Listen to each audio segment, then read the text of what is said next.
Welcome back to Tales by WZ. Today's story is about a girlfriend who posted single and moving on after a fight, and a boyfriend who decided to treat it like a real breakup. As you listen, think about what you would do if someone tried to embarrass you in public and then take it back in private. My girlfriend said, "Single and moving on." I replied, "Locks changed." Then I changed the entry code, boxed her stuff, and made her pick it up at the door as she tried to shame me online until I found a hotel stub that proved she was lying. I'm 29 and I'm sitting on my couch listening to my girlfriend pound on my apartment door while it drizzles outside. I can hear her voice through the door, angry and panicked at the same time, and I feel something I didn't expect: relief. This started about 3 hours earlier over something that sounds stupid on paper. Dishes. A sink full of dishes again. My girlfriend is 27. She's been staying at my place for about 8 months, not officially moved in. She kept her own apartment across town, the one her parents helped pay for. But she was at my place maybe 5 nights a week, using it like a second home. At first, I didn't mind. I thought it meant we were moving forward. That night I got home from a 10-hour shift. I'm a project manager at a construction firm, and I've been pulling overtime on a hospital renovation. I walked in exhausted, shoulders tight, brain still stuck on work problems. Then I saw the sink full of dishes. 3rd time that week. So I said calm, "Hey, could you do the dishes after you use them? I'm pretty wiped." Simple request, normal request. She was on the couch scrolling her phone. She didn't even look up. "I'll get to it later," I said. "You said that yesterday and the day before." Now she looked up, annoyed like I was the problem. "Oh my God, are you seriously starting this right now? I've had a stressful day." This is the part where people often get pulled into a loud argument. But sometimes the bigger issue is that you are even having this same talk again. I said, "I'm just asking you to clean up after yourself." She snapped back, "You're being controlling. I said I'll do it later." And something in me just switched off. Not a blow up, not rage, just a quiet click in my head. I said, "You know what, I'm not doing this anymore." She rolled her eyes, literally rolled her eyes. "Doing what?" I said, "This. I'm tired of feeling like I'm your dad reminding you to do basic stuff." She laughed. Actually laughed. "You're breaking up with me over dishes, that's pathetic." I said, "It's not about dishes, it's about respect or the lack of it." She stood up, grabbed her purse. "Whatever, I don't need this right now, I'm out." I said, "Cool, take your stuff with you." She waved me off like I was being dramatic. "I'm not packing right now, I'll get it tomorrow." I said, "No, take it now." She stared at me like I was crazy. "It's my stuff, it'll be here tomorrow, stop being dramatic." Then she left and slammed the door. I heard her car start up and drive away. I sat there for 5 minutes. I didn't chase her. I didn't send a long text. I just sat in the quiet. Then my phone buzzed. Instagram notification. She posted a story, a selfie in her car. Full makeup, perfect angle like she was filming a scene. The caption said, "Single and moving on." Sometimes you gotta drop the dead weight. Self-love. Know your worth. I stared at it. When someone turns a private fight into a public show, it tells you what they value more. It is not the relationship. It hit me that she thought she could do this, get her moment, and come back tomorrow like nothing happened. Like I'd still be waiting with the door open, so I liked the story. Then I commented, "Great, the locks are changed. Good luck with that moving on thing." Then I opened my building app and changed the digital entry code for my unit. It took about 30 seconds. New code, done. I went into the kitchen and started doing the dishes she left, and I'm not saying this to sound tough, but it felt good, like taking my space back. My phone started blowing up. Calls and texts from her, then her friends. I ignored all of it. I washed every plate slowly and cleaned the sink like I was scrubbing the last 8 months out of it. About 20 minutes later, the pounding started.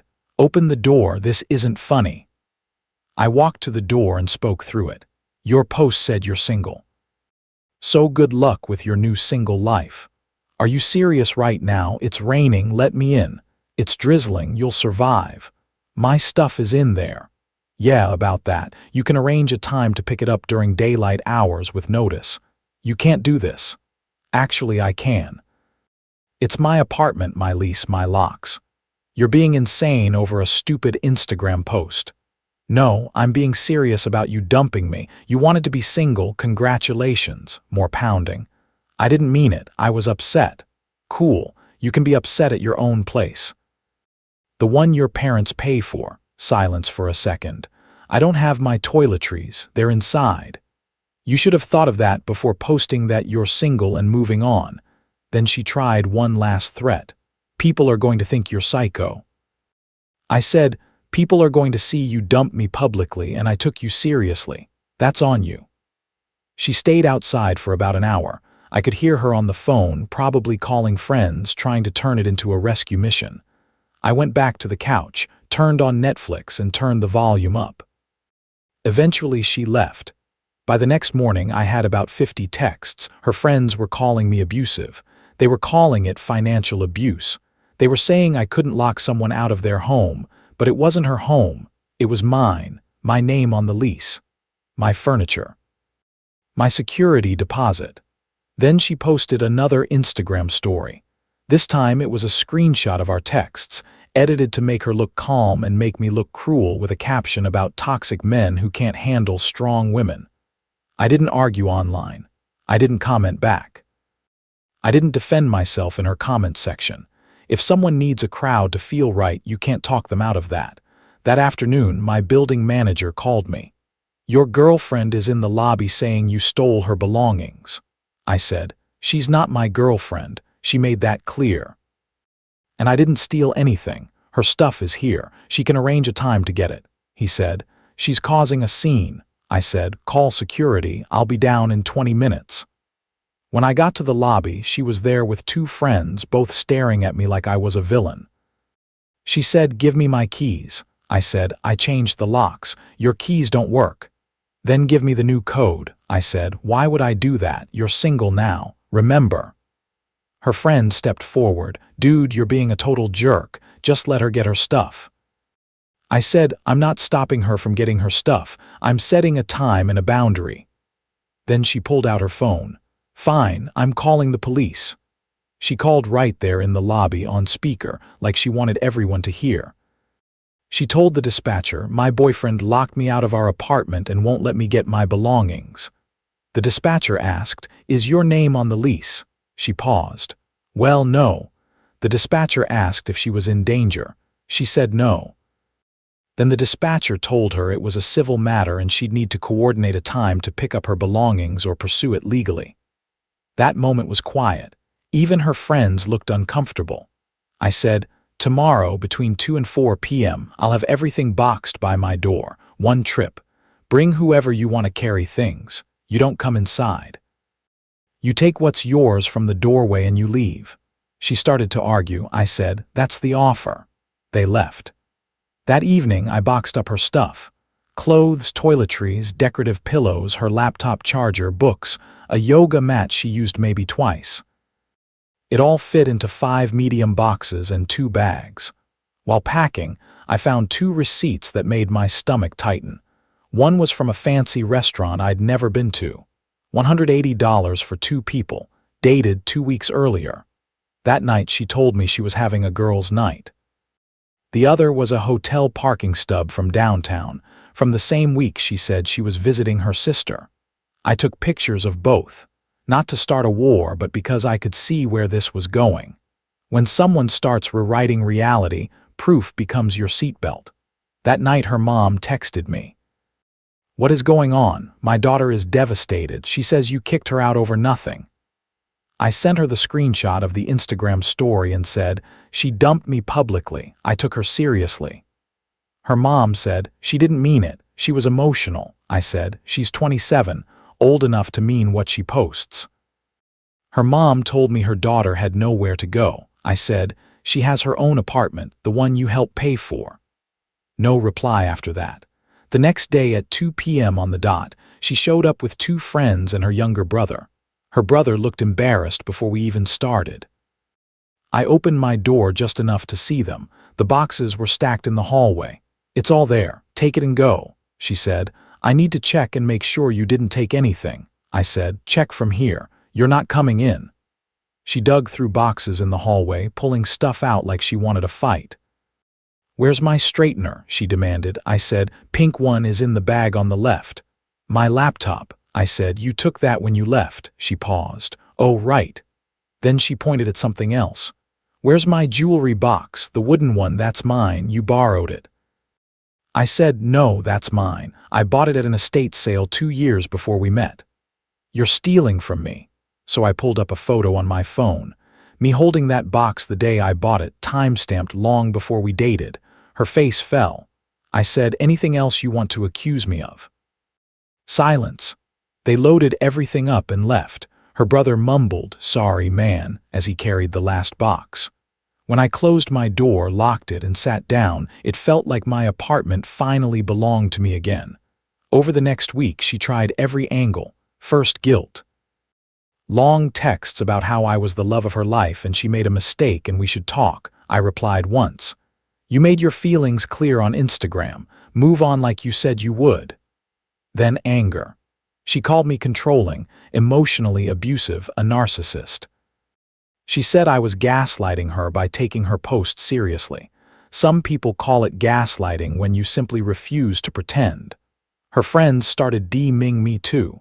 One said I destroyed her mental health. Another said I was toxic. Another sent a long speech about how real men communicate instead of playing games. I blocked them all. I wasn't going to debate my own reality with strangers. Then she tried to get into my building again. The front desk called me. Sir, someone is here saying she's your girlfriend and needs to be let up. She says she left something important in your unit. I said, she's not my girlfriend and she got all her stuff. Do not let her up. If she won't leave, call the police for trespassing. 10 minutes later, my buzzer started ringing over and over. She was buzzing random units, hoping someone would let her in. Security escorted her out and told her she wasn't welcome on the property without my permission. The next morning, 2 police officers showed up at my door. They said she filed a report claiming I was withholding her property. I told them the same thing. She got everything. Witnesses were there. Ask the building manager if you want. They asked what she claimed was missing. The officer checked his notes and said, a toothbrush, some hair products, and a sweater. I almost laughed, but I didn't. I could tell they were tired. I said, if a toothbrush is here, it's probably in the trash where I threw it after she left, and she took all her clothes. If she left a sweater behind, that was her choice. They said it was still a civil matter unless there was proof of valuable property being withheld. After they left, I checked the bathroom. I found cheap shampoo, conditioner, a disposable razor, and the toothbrush in the trash. Maybe $15 total. I took pictures, put it all in a box, and labeled it with her name. It sounds petty, but once someone starts calling the police over nothing, you stop assuming they will play fair. That weekend, her mom called me again and told me I needed to apologize. I said, for what? She posted she was single and moving on. I respected her decision. Her mom said, she didn't mean it. It was just a post. I said, then she shouldn't post things she doesn't mean. Actions have consequences. Then I mentioned the receipts, the restaurant and the hotel parking stub. Her mom went quiet. She said, I'm sure there's an explanation. I said, I'm sure there is, but it's not my problem anymore. She can explain it to whoever she was with. She hung up. A couple days later, I came home to a letter taped to my door. A demand letter from a lawyer with an office in a strip mall. It demanded I return all her property, pay $2,500 for emotional distress, pay $1,800 for temporary housing costs, and provide a written apology. I sent it to a friend who works as a paralegal. He called me laughing and said it was basically a template and a scare tactic. He told me not to respond unless real court papers showed up. Nothing ever did. Over the next few weeks, she tried to control the story through mutual friends. People started calling me saying I was cruel for locking her out in the rain, that I held her stuff hostage, that I was abusive. I lost a few acquaintances who believed her without even asking me. Honestly, good riddance. If someone can label you without hearing you, They were never safe people to begin with. Some friends did reach out. The ones who heard the full story backed off from her drama fast. Then, in week 4, she showed up at my workplace. Security called me and said there was a woman at the front desk asking for me. I looked at the camera feed and saw her dressed up, full makeup, holding a coffee cup like this was a date. I told security I wasn't available and to tell her to leave. I also said if she refused, I'd start the process for a restraining order. She left. I got a text an hour later. "Wow, you won't even talk to me after everything we had." I replied, "You posted you were single and moving on. Stop contacting me." She said, "Why are you being so cold?" I replied, "I'm not being cold, I'm being consistent." Then she blocked me. Around week 5, I ran into her younger brother at a coffee shop. He came over and asked if we could talk. He looked uncomfortable, like he hated being in the middle. He said, "I'm sorry about all this. My sister has been doing this for years. She creates drama, posts online, then plays victim when guys get tired of it." I said, "Why are you telling me this?" He sighed and said, "Because she won't stop talking about you and I found out some stuff." He told me those receipts I mentioned probably weren't random. He said she'd been seeing a guy from her gym on and off for about 3 months. He said she was likely keeping multiple guys warm while she lived at my place. Hearing it didn't break my heart, but it did sting. Nobody likes finding out they were the safe option. He also said when she posted she was single, she thought the gym guy would step up. But he wasn't interested in anything serious. So she tried to come back to me and found the door literally locked. He said, "You seemed like a decent guy. You didn't deserve this." He left and I sat there for a while letting it settle. It explained everything. The entitlement. The performance. The shock when consequences showed up. By week 6, it all finally faded. The demand letter went nowhere. No court papers, no follow-up. The messages stopped. Her friends stopped. The posts stopped. According to her brother, she started posting about healing and finding herself. The gym guy moved on to someone else. Her parents were pushing her to focus on her career. She still had her apartment, still had her life, just without me as a safety net. As for me, I'm good. My apartment feels lighter. My stress is lower. I'm not walking on eggshells around someone who treats normal requests like attacks. I started seeing someone new about 2 weeks ago. I met her through work. She's an architect on one of our projects. Different vibe completely. Mature, calm, and she cleans up after herself without making it a debate. We're taking it slow, but it's peaceful. I still get a little anxiety when my phone buzzes, like my body remembers the chaos. But the longer it stays quiet, the more I trust my own peace again. Here's what I learned. Lesson 1. Social media is not harmless when it becomes a weapon. If someone posts a breakup to hurt you, they are showing you their values. Lesson 2. A real partner handles conflict in private with respect. If they need an audience, the relationship becomes a performance. Lesson 3. Boundaries are not cruelty. Saying "you can't treat me like this" is basic self-respect. Lesson 4. When someone tries to rewrite the story, keep your receipts. Not for revenge, but for protection. Lesson 5. Believe people when they show you who they are, especially when they show it loudly. So what would you have done if your partner posted single and moving on right after a fight? Would you have taken it seriously like he did, or tried to talk it out anyway? And have you ever dealt with someone who caused drama, then played the victim when consequences showed up?